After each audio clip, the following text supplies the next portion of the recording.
Pagi itu kabut masih menggantung tipis di atas tanah desa Kalibuah. Udara masih dingin dan suara ayam bersaut-sautan dari kejauhan. Di musola kecil yang berdiri anggun di tengah desa, Pak Amin tampak sedang menyapu halaman. Seperti biasa, tubuhnya yang sudah menua tetap bergerak cekatan. Sorot matanya tenang, wajahnya damai. Sehelai sarung kusam membalut tubuhnya dan peci hitam yang tepinya sudah menguning dipakai agak miring menempel erat di kepalanya. Musola itu bukan sekedar tempat ibadah. Ia adalah ruh desa. Anak-anak mengaji di sana setiap sore. Para lelaki sholat berjamaah 5 waktu dan ibu-ibu sering singgah usai berbelanja. Bangunan kecil itu berdiri atas dasar wakaf dari kakek buyut Pak Amin puluhan tahun lalu. Tak heran, bagi Pak Amin, menjaga musola adalah bagian dari menjaga warisan keluarganya, dan lebih dari itu, menjaga amanah Allah. Saat ia tengah membersihkan karpet dalam musola, datanglah seorang pria yang segera mengganggu kesunyian pagi itu. Pria itu berperut buncit, berkemeja ketat dengan kancing paling atas yang hampir copot. Ia berjalan tergesa. Sepatu pantofelnya menimbulkan suara ketak-ketik di halaman musola yang belum sepenuhnya tersapu. "Pak Amin," sapa pria itu tanpa senyum. "Kita harus bicara." Pak Amin menengok perlahan. "Budi, kamu? Ada angin apa datang pagi-pagi ke musola? Biasanya kamu cuma kelihatan pas hari raya." Budi menyeringai. "Saya langsung ke pokoknya saja, Pak. Saya mau beli tanah wakaf ini." Pak Amin terdiam, tangannya berhenti menyapu. Ia memandang Budi seperti menakar. Apakah ucapannya tadi serius atau hanya guyonan pagi-pagi? "Tanah ini bukan untuk dijual, Budi," jawab Pak Amin, pelan namun tegas. "Ini tanah wakaf. Kamu tahu artinya kan?" Budi menghela nafas, lalu duduk di lantai musola tanpa izin, mengeluarkan map dari tas kulitnya yang terlihat mahal. "Saya tahu, tapi saya punya izin dari kecamatan. Tanah ini bisa dialihkan statusnya. Saya sudah urus semuanya. Saya ingin membangun minimarket di sini. Lihat ini, peta lahannya," ucap Budi sambil membuka peta dan menunjuk-nunjuk lahan sekitar musola. Pak Amin tetap berdiri, matanya terpejam. "Kamu membawa surat izin segala macam, tapi tidak membawa adab. Kamu pikir semua bisa dibeli?" Budi menyeringai sinis. "Saya bawa uang banyak. Saya kasih kompensasi. Tanah ini strategis. Uang muka 200 juta tunai. Itu baru awal. Kalau Bapak setuju, bisa saya tambah lagi." Uang, kata itu seolah menghantam dinding musola, tapi tidak menggoyahkan keyakinan Pak Amin. Ia melangkah mendekati Budi, matanya tajam seperti mata seorang bapak yang menegur anak durhaka. "Tanah ini bukan milik pribadi, bukan milik keluarga saya. Ini sudah diwakafkan, ini milik Allah, diwakafkan untuk ibadah. Kamu mau jadikan tempat ini lahan dagang, minimarket, Indomaret? Kau gila, Budi." Nada suara Pak Amin mulai meninggi, tapi tetap tidak kehilangan wibawa. Budi terlihat kesal. "Saya kasih tawaran baik-baik, Pak. Jangan sampai saya pakai cara lain." Pak Amin menatapnya lurus. "Sampai mati pun, aku tak akan pernah ikhlas tanah musola ini diambil alih. Apalagi dijual, dijadikan minimarket seperti keinginan burukmu itu." Ucapan itu bergema di dalam ruangan kecil itu. Seakan-akan dinding musola pun menolak niat jahat yang baru saja dilontarkan. Budi berdiri, tubuh gempalnya bergerak agresif. Wajahnya merah padam. "Pak Amin, jangan keras kepala. Dunia ini berubah cepat. Lahan harus dimanfaatkan untuk yang menghasilkan, bukan buat hal-hal kuno seperti ini." Pak Amin mengangkat telunjuknya, bukan untuk mengancam, tapi seperti mengingatkan. "Kau tak akan paham, Budi, karena hatimu sudah tertutup oleh tamak. Jangan salahkan saya nanti kalau musola ini tetap berdiri tapi tidak ada yang datang lagi, ucap Budi sambil membanting mapnya dan pergi keluar tanpa pamit. Pak Amin tidak mengejarnya. Ia berdiri di tengah musola, memandangi pintu yang baru saja ditinggalkan Budi. Hatinya perih, bukan karena ditolak uangnya, tapi karena ia melihat bagaimana seseorang bisa kehilangan nurani hanya karena keinginan dunia. Beberapa menit kemudian, beberapa warga datang, di antaranya Ujang, pemuda desa yang sering diminta tolong mengumandangkan azan jika Pak Amin terlambat. "Ada apa, Pak? Kami dengar suara keras-keras," tanya Ujang. Pak Amin hanya tersenyum, menyeka keringat di dahinya. "Tidak apa-apa, Ujang, hanya tamu yang lupa caranya bicara." Warga lain ikut datang, dan Pak Amin pun menceritakan dengan singkat tentang maksud kedatangan Budi. Sontak, suasana menjadi tegang. "Berani-beraninya dia mau ambil tanah musola," seru Pak Harun. Petani tua yang biasa sholat subuh paling pertama datang dan berjamaah bersama. "Kalau perlu kita semua tanda tangan buat tolak usulan itu," ujar Ibu Wati yang baru datang membawa sayur dari kebun. Pak Amin menenangkan mereka. "Tenang, musola ini bukan milik saya saja, ini milik kita semua. Dan lebih dari itu, milik Allah. Kalau niat kita lurus, insya Allah Dia akan jaga." Namun diam-diam, di balik semak-semak di dekat pagar musola, sepasang mata memperhatikan dengan cermat. Budi belum benar-benar pergi. Ia mendengar semuanya. Wajahnya tak lagi merah, tapi dingin. Tatapan matanya penuh niat jahat yang tertunda. "Kalau dengan uang tidak bisa, maka akan kubuat cara lain. Kau akan lihat, Pak Tua," bisiknya pelan. Dan sejak pagi itu langit di desa Kalibuah seakan menyimpan firasat. Kabut lebih sering menggantung lama. Burung-burung jarang berkicau di dekat musola. Tapi Pak Amin tetap menjalani harinya seperti biasa, dengan sapu lidi, senyum ramah, dan hati yang penuh ikhlas. Ia tak tahu bahwa pertarungan belum usai, bahwa niat jahat itu belum padam. Tapi yang ia tahu, selama ia menjaga amanah ini dengan hati tulus, tidak ada kuasa manapun di dunia, baik manusia maupun yang tak kasat mata, yang bisa menggoyahkannya. Di sisi lain, Budi menggertakkan giginya. Ia tahu ia kalah secara suara. Untuk saat ini dengan langkah kasar dan nafas memburu, ia membalikan badan dan berjalan cepat meninggalkan musola. Langkahnya kasar, menendang kerikil dan debu ke segala arah. Tapi amarah di dalam hatinya tak ikut pergi. Ia mendidih, ditolak, dipermalukan. Harga dirinya tercabik. Tapi dalam kepalanya yang penuh intrik, ia tak akan menyerah semudah itu. Ia butuh cara lain, cara yang lebih gelap. Di tengah perjalanan menuju jalan raya desa, langkahnya terhenti saat melihat seorang pria duduk di atas batu besar di dekat warung kosong yang sudah lama tak dipakai. Pria itu mengenakan jaket hitam lusuh. Rambutnya panjang tak terurus, dan di jemarinya terselip batang rokok yang sudah hampir habis. Wajahnya dikenal. Budi mengenalnya dengan baik. "Iman?" sapa Budi, suaranya rendah. Pria itu menoleh, tersenyum lebar seakan sudah menunggu. "Wah, lihat siapa yang datang."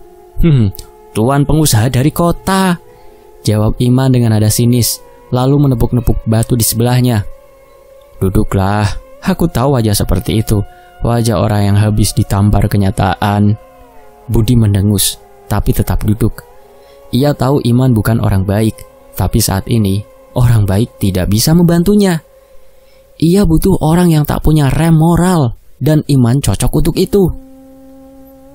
"Man, kau masih ingat musola di tengah desa itu?" tanya Budi sambil menyalakan rokok miliknya. "Tentu saja," Iman menjawab cepat. "Aku masih ingat rasa kapalan di kaki waktu kabur malam-malam habis gagal ngambil kotak infak itu di musola itu tuh, gara-gara si tua bangka itu juga." Budi menatapnya lekat-lekat. "Si Amin, kau benci dia?" "Benci?" "Lebih dari itu Budi, tapi aku ndak punya nyali buat urus dia lagi. Si Pak Amin itu bukan orang biasa, kau tahu?" "Kalau aku bilang aku mau hancurkan dia, kata Budi pelan, nyaris berbisik. Mata Iman menyipit. Hancurkan gimana, Bud? Kamu mau bunuh dia? Tidak harus membunuh secara langsung, Man. Tapi ada cara lain. Cara yang tak bisa dilawan dengan senjata atau hukum. Iman mengangguk perlahan. Kau bicara soal gaib? Budi tak menjawab, hanya tersenyum tipis. Tapi itu cukup sebagai jawaban. Hening sejenak. Angin sore mulai bertiup, menggoyangkan dedaunan di pohon asam yang berdiri tak jauh dari mereka. Kalau begitu, kata Iman akhirnya, kau datang ke orang yang tepat. Aku tahu kemana kita harus pergi. Dukun? Tanya Budi. Bukan dukun biasa, Bud. Ini orang yang bisa bikin orang sehat lumpuh dalam semalam. Pernah ku pakai jasanya dulu buat urusan lain. Dia tak akan banyak tanya, asal maharnya cukup. Budi mengangguk. Uang bukan masalah, Man. Yang penting, si tua bangka Amin harus hancur. Dia harus pergi, entah lumpuh, sakit atau mati. Aku tak peduli. Aku ingin musola itu jadi milikku. Aku bongkar dan aku akan buka minimarket. Iman tertawa kecil, lalu berdiri dan menepuk celana lusuhnya dari debu. Baiklah, malam ini kita berangkat. Siapkan maharmu. Dan di kejauhan dari menara musola, seekor burung hitam terbang rendah, mengitari atap bangunan itu sebanyak 3 kali.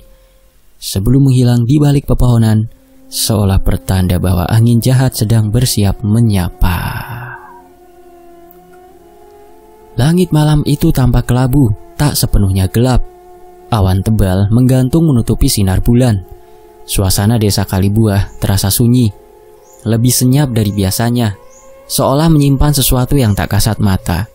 Di jalan setapak berbatu, 2 sosok pria berjalan cepat, menembus kabut tipis yang menggantung di antara pepohonan. Budi dan Iman. Tujuan mereka satu, rumah Mbah Rono, seorang dukun tua yang dikenal masih mempraktikkan ilmu hitam di balik gubuknya yang tersembunyi di pinggir hutan. Ini rumahnya? Tanya Budi pelan. Suaranya nyaris tenggelam oleh suara jangkrik dan desir angin. Iman mengangguk. Iya, pokoknya jangan banyak tanya. Cukup ikuti apa yang dia minta. Dia nggak suka ditantang. Pintu rumah itu terbuat dari papan tua. Berderit pelan saat Iman mendorongnya. Bau dupa langsung menyambut mereka, bercampur dengan aroma kemenyan dan tanah lembab. Di dalam ruangan remang-remang itu, tampak sosok tua duduk bersila. Tubuhnya kurus, matanya merah seperti belum tidur semalaman. Wajahnya penuh keriput, dengan rambut yang panjang keperakan yang menjuntai sampai bahu. Mbah Rono mengangkat kepalanya pelan. Kalian datang membawa niat buruk sekali, gumamnya. Iman tersenyum tipis. Kami datang dengan tujuan yang jelas, Mbah. Kami ingin membuat seseorang lumpuh. Mbah Rono tak langsung menjawab. Ia hanya menatap mereka dengan tatapan yang sulit dijelaskan. Dingin, tapi seolah tahu lebih banyak dari yang ia perlihatkan. Budi melangkah maju, meletakkan foto Pak Amin di hadapan sang dukun. Di samping foto itu, ia juga menyelipkan amplop tebal berisi uang jutaan. Namanya Pak Amin. Dia menghalangi rencana kami, kata Budi, memilih kata-katanya dengan hati-hati. Mbah Rono mengambil foto itu, menatapnya lama. Wajahnya tenang, hatinya terang. Kau yakin ingin melawan orang seperti ini? Kami tidak peduli, Mbah, desis Iman. Kami tak minta dia mati, cukup lumpuh, tak bisa berjalan, tak bisa lagi jadi marbot. Apalagi membela tanah musola itu. Mbah Rono mengangguk pelan. Ia mengambil kendi kecil dari sudut ruangan, lalu menuangkan air ke dalam mangkuk tanah liat. Tangannya kemudian bergerak cepat, mengambil segenggam abu dupa dan beberapa bunga kering. Ia menggumamkan mantra. Lampu di sudut ruangan tiba-tiba bergetar nyalanya, seolah merespon energi yang sedang dibangun di tempat itu. Suasana menjadi lebih dingin. Nafas Budi terasa berat, bahkan tenggorokannya mulai mengering tanpa sebab. Pungut 1 helai rambutnya jika bisa, dan kubur dengan bungkusan ini di depan musola, kata Mbah Rono sambil memberikan kantong kain hitam kecil kepada Iman. Tapi malam ini Aku akan mengirim Banaspati lebih dulu. Jika benar tak ada penjaga gaib di sekelilingnya, dia akan merasakan panas api dari langit. Iman menyeringai. Itu yang kami tunggu, Mbah. Setelah prosesi selesai, mereka keluar dari rumah dukun itu dengan rasa puas. Di wajah Budi terlukis kelegaan, seolah masalah besarnya sudah hampir selesai. Namun malam tak berakhir seperti yang mereka bayangkan. Keesokan paginya, sebelum ayam berkokok, Iman menyusuri jalan ke arah musola. Ia berniat mengintip apakah Pak Amin sudah jatuh sakit atau bahkan tak keluar rumah. Tapi yang ia lihat justru membuat langkahnya terhenti. Pak Amin sedang menyapu halaman musola, mengenakan baju koko putih yang bersih dengan sarung hijau gelap dan peci hitam yang terpasang rapi. Wajahnya tenang, sesekali menyapa warga yang lewat. Tak ada tanda-tanda lemas, apalagi lumpuh. Tidak ada, bahkan ia terlihat lebih bugar dari biasanya. Mustahil, bisik Iman dari kejauhan. Ia memandangi tangan Pak Amin yang tampak kuat saat menggenggam sapu lidi. Kepalanya panas. Buru-buru ia kembali ke rumah, lalu menelpon Budi. Sial, dia baik-baik saja, bahkan nyapu halaman musola pagi ini, teriak Iman dari seberang sambungan. Apa maksudmu, Man? Mustahil, dukun itu bilang dia bakal lumpuh, jawab Budi tak kalah panik. Namun sebelum mereka bisa memperdebatkan lebih lanjut, kabar mengejutkan datang dari mulut warga desa yang lain. Mbah Rono ditemukan mengikau di rumahnya sendiri. Ia menjerit-jerit sepanjang malam, menutup telinganya dengan kedua tangan, berulang kali menyebut satu kalimat yang membuat bulu kuduk siapapun berdiri. Adzan, suara adzan, suara itu gak mau pergi, panas, panas. Tak hanya itu, para tetangga mendengar suara dentuman aneh dari rumahnya semalam. Bau daging hangus tercium samar dari balik jendela. Dan di salah satu dinding rumah Mbah Rono, seseorang menemukan bekas gosong yang membentuk seperti telapak tangan raksasa. Banaspatinya berbalik. Ketika Iman dan Budi mencoba datang lagi ke rumah dukun itu malam harinya, rumah tersebut sudah sepi. Mbah Rono tidak ditemukan, hanya dupa yang masih mengepul di altar dan foto Pak Amin yang telah terbakar sebagian. Tersisa hanya bagian wajahnya yang tetap utuh. Iman menelan ludah, wajahnya mulai pucat. Kau yakin dia tidak tahu siapa kita? Tanya Budi dengan suara pelan, seolah takut jika udara malah mendengar. Iman menatapnya dengan mata lelah. Pak Amin, dia cuma orang tua biasa, tapi tempat itu, musola itu, mungkin tidak sebiasa yang kita kira. Dalam hati, Budi mulai merasa ada yang janggal. Kenapa dukun setangguh Mbah Rono bisa sampai begitu? Dan mengapa Banaspati tak bisa menembus musola kecil itu, malah berbalik? Mereka tak menyadari, di balik tirai musola yang bergoyang pelan, ada sesuatu yang sedang mengawasi mereka, bukan dari dunia ini. Sesuatu yang lebih tua dari waktu, yang sudah bersumpah menjaga tempat suci dari siapapun yang mencoba menodainya. Dan sejak malam itu, suara azan subuh di musola Kalibuah selalu terdengar lebih lantang, lebih jernih, lebih masuk ke hati. Seolah-olah dikumandangkan bukan hanya oleh manusia, tapi oleh langit itu sendiri. Kegagalan pertama tidak membuat Iman dan Budi menyerah. Keduanya justru semakin geram. Ada rasa malu yang menyatu dengan dendam di dalam dada mereka. Bagaimana mungkin seorang marbot tua bisa tahan dari serangan Banaspati dan santet lumpuh? Padahal niat mereka jelas, usahanya pun tidak main-main. Aku gak mau tahu, ujar Budi suatu malam sambil menatap layar ATM yang menampilkan sisa saldo. Kita cari yang lebih kuat, yang lebih sakti. Iman yang duduk di sebelahnya dengan rokok terselip di bibir mengangguk lambat. Aku pernah dengar ada satu dukun di luar kabupaten, namanya Ki Dharma. Dia bukan sembarang dukun, tapi maharnya mahal. Seberapa mahal? Tanya Budi matanya menyipit. Katanya tidak akan gerak kalau nggak dibayar minimal 50 juta. Sahut Iman sambil menjentikan abunya. Tapi orang-orang bilang dia pernah menewaskan satu keluarga hanya pakai segelas air putih yang dimantrai. Tanpa pikir panjang, Budi mengiyakan. Ia tidak peduli dengan resikonya. Tanah musola itu adalah satu-satunya lahan strategis yang masih tersisa di tengah desa Kalibuah.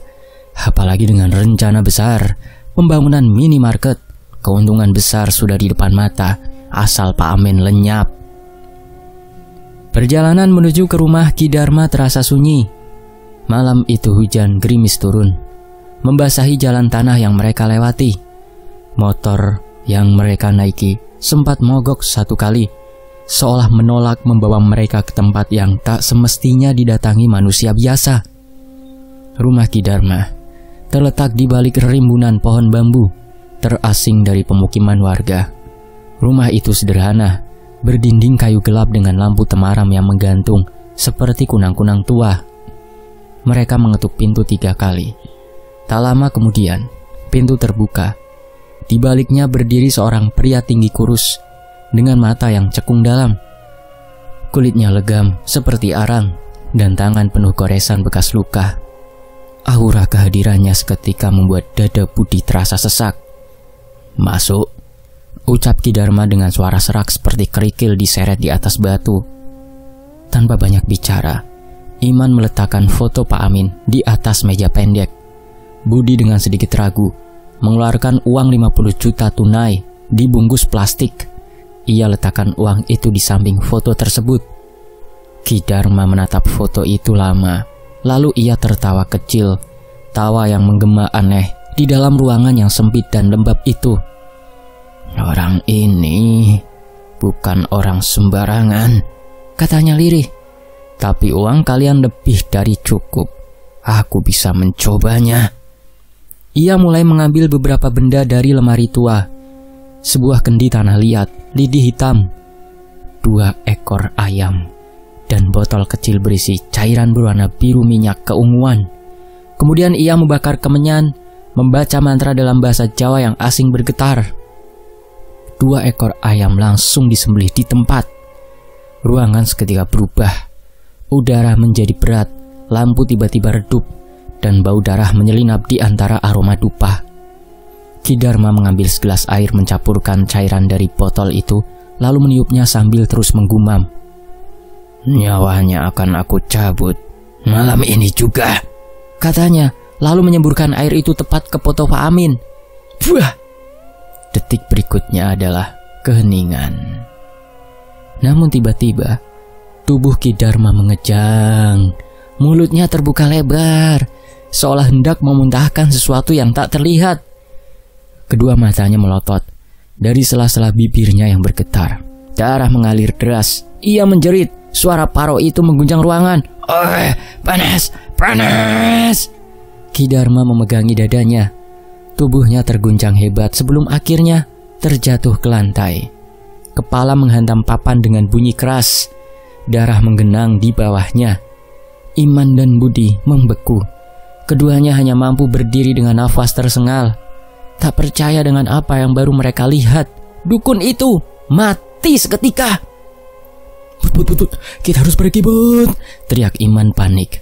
Tanpa menunggu jawaban, ia menarik Budi dan lari keluar dari rumah, membiarkan uang dan foto Pak Amin yang basah oleh air dan darah tergeletak di atas meja. Motor mereka masih di luar. Kali ini meskipun dalam keadaan panik, mesin langsung menyala. Jreng! Seolah menyadari bahwa mereka harus segera menjauh dari tempat terkutuk itu. Sepanjang perjalanan pulang, tak satu pun dari mereka berbicara. Jalanan gelap terasa seperti lorong neraka, dan suara serangga malam berubah seperti bisikan-bisikan yang mengikuti mereka dari balik pepohonan. Pagi harinya, di desa Kalibuah tetap seperti biasa. Burung-burung berkicau, matahari bersinar, dan Pak Amin masih hidup segar bugar mengabdi kepada musola. Bukan hanya hidup, ia terlihat cerah. Wajahnya bersinar damai saat menyambut jamaah subuh yang datang ke musola. Suaranya lantang saat mengumandangkan adzan, membuat hati para warga terasa sejuk sampai ke hati, tidak hanya keras toanya. Budi dari kejauhan hanya bisa memandangi dengan tatapan kosong. Matanya merah karena tidak tidur semalaman. Telinganya masih terngiang-ngiang suara jeritan Ki Dharma yang terbatuk darah dan tumbang seperti boneka yang tali nyawanya diputus. "Ini gak masuk akal, gak masuk logika," desisnya. Iman duduk di sebelahnya, tampak lebih murung dari biasanya. Ia menggigiti kuku jari tengahnya, kebiasaan lamanya yang muncul saat ia mulai takut. Aku rasa ada sesuatu di musola itu," katanya pelan.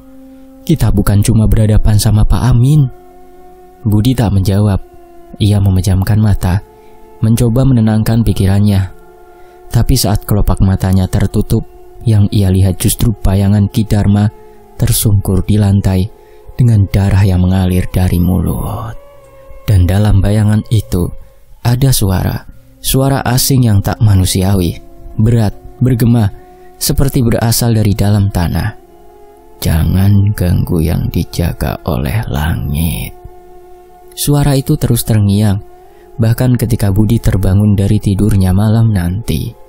Dan sejak kejadian malam itu, satu hal yang pasti, kedua pria serakah itu telah menyentuh sesuatu yang tak seharusnya disentuh. Bukan hanya Pak Amin yang mereka lawan, tapi kekuatan tak terlihat yang menjaga tempat itu lebih dari sekadar tanah wakaf. Sesuatu yang lebih tua dari dukun manapun, lebih berbahaya dari uang sebanyak apapun. Mereka belum tahu. Itu hanya permulaan melindungi Pak Amin. Setelah kematian Ki Dharma, Budi dan Iman sempat terdiam selama beberapa hari. Tapi amarah di dada mereka seperti bara yang tak padam. Belum cukup ketakutan mereka melihat Ki Dharma tergeletak. Mereka merasa kalah. Harga diri mereka terinjak-injak oleh seorang marbot tua yang seharusnya tidak punya kuasa selain mengepel lantai musola dan mengumandangkan adzan. "Dia pasti pakai penjaga gaib juga," kata Iman suatu malam. Suara bergetar penuh dendam. "Kalau kita bisa cari yang lebih kuat, penjaga itu juga bisa disingkirkan kok." Budi yang duduk di teras rumah sambil mengompres bisul di lehernya dengan air hangat hanya mengangguk pelan.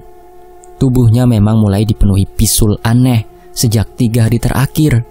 Pertama muncul di ketiak, lalu di betis, lalu menjalar hingga ke punggung.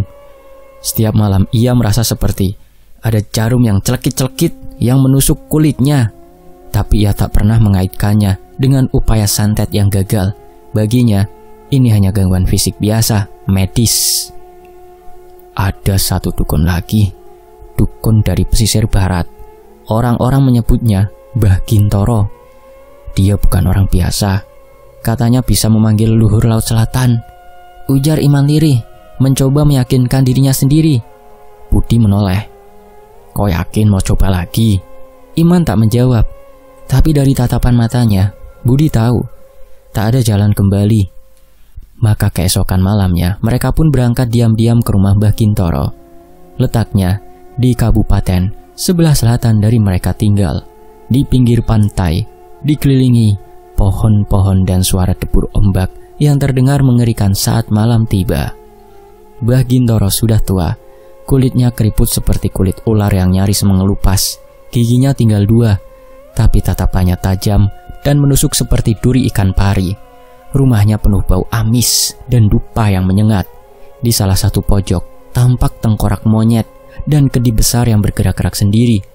Setelah mendengar maksud kedatangan mereka, Mbah Gintoro hanya tertawa kecil. "Kalian sudah menyentuh orang yang dijaga," katanya sambil membakar kemenyan. "Tapi kalian masih ingin mencoba? Masih penasaran? Atau malah jadi dendam di hati kalian?" Budi mengangguk. "Apapun maharnya, aku bayar." "Aku tak minta uang," jawab Mbah Gintoro sambil meletakkan batu merah di atas kain putih. "Aku hanya minta satu bagian tubuh kalian, darah, kuku, atau rambut." Mereka saling berpandangan, tak ada yang bicara. Tapi keduanya akhirnya mengangguk. Iman menggunting sedikit rambutnya, Budi menusukkan jarum kecil ke jari dan meneteskan darahnya ke kain putih itu. Ritual pun dimulai. Mantra dibacakan dalam bahasa yang tak mereka mengerti. Asap tebal memenuhi ruangan. Mbah Gintoro menyiramkan air dari kendi ke atas foto Pak Amin yang kini mulai berubah warna kehitaman. Lalu meletakkan rambut dan darah mereka ke dalam kobaran api. Tiba-tiba, angin kencang menerjang dari luar jendela. Bambu waru di sekitar rumah menari liar. Di tengah ritual itu terdengar suara seperti gemuruh dari dalam tanah. Tapi Mbah Gintoro terus membaca mantra dengan suara serak. Matanya terbuka lebar, menatap ke arah langit-langit. "Weh, para dedemit, tekaha, cabut keh nyawa, menungsa iki," teriaknya, lalu hening. Di tempat lain, pagi harinya Pak Amin masih seperti biasa menyapu halaman musola. Wajahnya bersih, penuh senyum. Saat para jamaah datang, ia menyambut mereka dengan ucapan salam yang menyejukkan. Seorang warga yang sempat mendengar kabar bahwa Pak Amin sedang disantet, hanya bisa geleng-geleng kepala melihat tubuhnya yang tetap bugar dan semangat. Tapi di rumah Budi dan Iman, teror dimulai. Bisul yang tadinya hanya muncul 1-2, setelah kepulangannya mereka dari dukun Mbah Gintoro, kini menjalar ke seluruh tubuh Budi. Di leher, di perut, bahkan di wajah. Setiap malam ia terbangun karena rasa panas yang menjalar dari dalam tulangnya. Tak hanya itu, ia mulai mendengar suara aneh dari arah musola, suara yang datang setiap jam 2 dini hari. Suara itu berat seperti suara orang tua yang sedang menggumam di balik pintu. Tapi saat ia intip keluar jendela, tak ada siapa-siapa, tak ada angin, tak ada suara manusia, hanya musola kecil di kejauhan, berdiri tenang, namun kini seperti menatap balik kepadanya. Iman lebih parah. Setelah memberikan rambut dan dicambi-cambi oleh Mbah Gintoro dengan tujuan menyantet Pak Amin, ia malah sering mengigau di malam hari. Kadang tubuhnya mengejang dan bibirnya menyebut nama Pak Amin tanpa sadar. "Pak Amin, maaf Pak Amin, maaf, aku tidak akan melakukannya lagi, jangan lihat aku." Ibunya yang tinggal bersamanya menjadi ketakutan. Suatu malam, Iman bangun dan menampar wajahnya sendiri sambil berteriak. Ia mencakari lehernya sendiri hingga berdarah. Ketika ditahan, ia meraung seperti binatang. Dan puncaknya terjadi seminggu kemudian. Di tempat lain, Mbah Gintoro ditemukan warga dalam kondisi tak wajar. Tubuhnya setengah telanjang, duduk di tengah pantai dengan mulut berbusa dan tangan mengoyak kulit tubuhnya sendiri. Ia menggigit pergelangan tangannya sambil terus berkata, "Tempat itu tak bisa disentuh. Manusia itu, penjaganya lebih tua dari apapun." Warga geger. Polisi datang dan membawa Mbah Gintoro ke rumah sakit jiwa. Tapi hingga beberapa hari kemudian, pria tua itu tetap mengulang kalimat yang sama. Sementara itu Pak Amin masih sehat, masih hadir setiap subuh, menyapu halaman musola, mengepel lantai musola, mengabdi kepada Allah melalui musola tersebut, menjaga kenyamanan para jamaah yang datang, memeriksa air wudhu, menguras, mengepel, dan menyambut jamaah dengan senyum tenang. Warga mulai bertanya-tanya, bagaimana bisa seorang marbot tua yang hidupnya sederhana, tak pernah sakit, flu, batuk, bersin, gak pernah, tetap bugar meski dikerjai bertubi-tubi, tegar, teguh. Jangan-jangan beliau bukan orang sembarangan, bisik seorang ibu-ibu saat selesai sholat maghrib. Bukan, aku rasa tempat itu ada yang jaga. Dulu kan tanah itu katanya wakaf dari seorang ulama dari zaman Belanda dan masih keluarganya Pak Amin. Pernah aku baca arsip kelurahan itu loh, di Disduk Capilnya kelurahan, timpal yang lain. Desas-desus mulai menyebar, warga mulai percaya ada sesuatu yang besar menjaga musola kecil itu. Mereka tak lagi memandang remeh Pak Amin. Bahkan yang dulu jarang ke musola kini mulai rajin datang. Bukan hanya karena ingin beribadah, tapi juga karena ingin dekat dengan tempat yang mereka anggap kini punya karomah. Di tengah-tengah semua itu, Pak Amin hanya tertawa kecil ketika ditanya oleh seorang bapak tua. "Pak Amin, sampean pakai jimat penjaga gaib apa?" tanyanya bercanda. Pak Amin hanya menjawab lirih, "Yang menjaga tempat ini bukan aku yang minta, tapi mungkin karena tempat ini pernah jadi tempat sujud orang-orang yang benar, yang niatnya lurus. Dan siapapun yang ingin mengganggunya akan berurusan langsung dengannya." Dan senyum Pak Amin kembali merekah, seolah tak terjadi apa-apa. Keesokan harinya, desa Kalibuah diguncang kabar yang membuat warga geger. Budi ditemukan telanjang dada, berjalan tanpa arah di pematang sawah. Matanya kosong, rambutnya kusut, dan mulutnya terus-menerus menggumam satu nama dengan suara gemetar dan parau. Pak Amin, jangan kirim dia ke aku lagi. Ampun Pak, ampun. Tubuhnya penuh luka cakaran. Sebagian bernanah, bisul-bisulnya pada pecah. Dan kedua kakinya dipenuhi pecahan kaca seolah ia telah menapaki jalur panjang yang penuh rintangan tanpa menyadarinya. Beberapa warga berusaha mendekat dan membawanya ke balai desa. Tapi Budi menjerit hebat begitu melihat arah musola. Jangan bawa aku ke sana. Dia di sana. Dia melihat aku. Matanya bisa menembus ke dalam dosa. Tangannya mencakar wajahnya sendiri, berusaha menghapus sesuatu yang tak tampak oleh orang lain. Saat ditenangkan oleh beberapa orang, ia jatuh pingsan dan akhirnya dirawat di rumah sakit jiwa di kota seberang. Kabar tentang kegilaan Budi tersebar cepat, dan seperti sebuah teka-teki yang tak perlu dijelaskan, warga Kalibuah mulai mengerti ada sesuatu yang menjaga Pak Amin. Bukan sekadar Pak Amin, bukan sekadar doa-doa yang terlantun, tapi sosok gaib yang nyata dan tak bisa diganggu. Sejak kejadian itu, musola kecil yang dulunya hanya dikunjungi segelintir warga, kini tak pernah sepi. Tiap waktu sholat, warga datang tanpa diundang. Bahkan yang dulunya jarang melangkahkan kaki ke tempat suci itu, kini rajin datang. Ada yang bilang, setiap sholat di sana terasa berbeda. Hati lebih tenang, dada terasa lapang, dan doa-doa seperti langsung terangkat ke langit. Pak Amin seperti biasa, tetap tersenyum, menyambut setiap jamaah. Seperti biasa, masih menyapu halaman musola dengan sapu lidi setiap pagi. Mengisi waktu luang, menunggu waktu sholat dengan membaca Al-Quran atau merapikan sejadah dan sarung-sarung yang ada di musola. Tapi satu hal yang mulai diperbincangkan secara bisik-bisik, penampakan sosok tinggi besar, putih bersih bercahaya di salah satu sudut musola, terutama saat waktu Isya selesai. Sosok itu tak pernah mengganggu, hanya berdiri tegap dengan mata zamrud bercahaya, seolah mengawasi siapapun yang datang. Kadang terlihat duduk diam, kadang hanya bayangan besar dengan sayap membentang samar di tembok putih musola. Anak-anak kecil yang bermain di sekitar musola mengaku melihat sosok tinggi seperti raksasa yang menunduk dan tersenyum pada mereka, memancarkan aura ketenangan. Tapi saat mereka menunjuk ke arahnya pada orang dewasa, sosok itu telah lenyap. Meski begitu, tak ada yang merasa takut. Justru mereka merasa lebih aman. Tak ada maling berani mendekat ke musola mengambil kotak amal. Bahkan satu malam warga mendapati seorang pencuri tergeletak di halaman musola dengan wajah linglung dan mata membelalak dalam ketakutan. Lidahnya keluh dan tak mampu berkata-kata sampai akhirnya dibawa keluar desa. Pak Amin tak pernah bicara soal penjaga itu.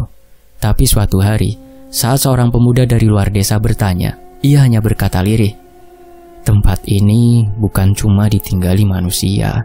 Ada yang sudah lebih dulu menjaga. Sejak sebelum kita lahir, kita cuma singgah, tapi dia akan selalu ada." Ucapan itu mengendap di kepala siapapun yang mendengarnya. Lama-kelamaan, musola itu bukan hanya menjadi tempat ibadah, tapi juga tempat orang-orang datang membawa doa-doa harapan. Ada yang datang dari luar desa hanya untuk bermalam di sana, melaksanakan sholat hajat, meminta perlindungan, atau sekadar menenangkan diri dari beban dunia. Warga juga percaya, sejak penjaga itu menampakkan diri, kehidupan di desa Kalibuah menjadi lebih damai, ayem adem tentrem, tanaman tumbuh subur, konflik antar warga hampir tak ada, dan anak-anak tumbuh menjadi pribadi yang santun. Bahkan ternak jarang sakit dan panen selalu cukup meski musim tak menentu. Tahun demi tahun berlalu, Pak Amin tetap setia mengurus musola.